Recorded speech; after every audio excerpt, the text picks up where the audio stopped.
First up, some more updates coming in as far as the security situation in Jammu and Kashmir is concerned. An encounter has broken out between terrorists and security forces in Pulwama. Operations are still underway. This anti-terror operation, remember, comes just a day after 12 civilians were injured in a grenade attack in Pulwama itself. What we're getting to know is that security forces had launched a cordon search operation in Parigam village following information about presence of militants.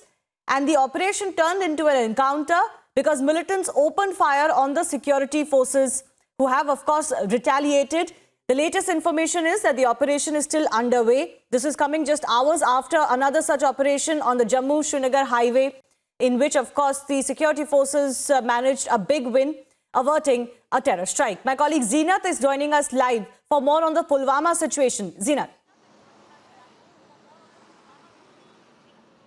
See, as far as the Pulwama anti-terror operation is concerned, there was an initial exchange of fire between the terrorists and the security forces. Jammu Kashmir Police was leading from the front in this operation. Later on, Army and also CRPF joined, but we are picking from the sources that the terrorists who were trapped in Parigam area managed to escape. Although after the news spread that they have escaped, there was a heavy stone pelting in the area. In fact, the police is still there. The withdrawal has not taken place there. The searches are still taking place in Parigam of South Kashmir, Pulwama. Pulwama, you remember just yesterday, there was a grenade incident that happened in Kakapura, Pulwama, when the militants hurled grenade towards the police and the CRPF, in which 12 Kashmiri civilians got injured. In fact, the multiple search were carried by Jammu Kashmir Police along with other security forces to nab the attackers. And today in the afternoon, the contact with the hiding terrorists was established in Parigam,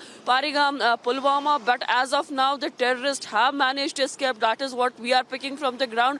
But the withdrawal of the forces has not taken place. So we can say the search operations are still on in the area.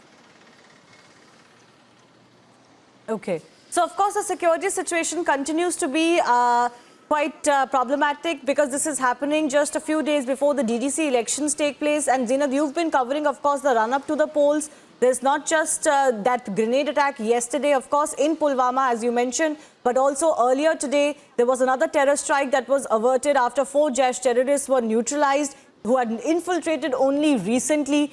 Speculation, or at least, the suspicion is that there was a Fedayeen attack that was being planned in the valley as these militants who had infiltrated only yesterday were trying to make their way to the valley. Now there is another operation that is going on in Pulwama. Zeenat, we appreciate you joining us for the meantime, and of course we'll keep coming back to you for more.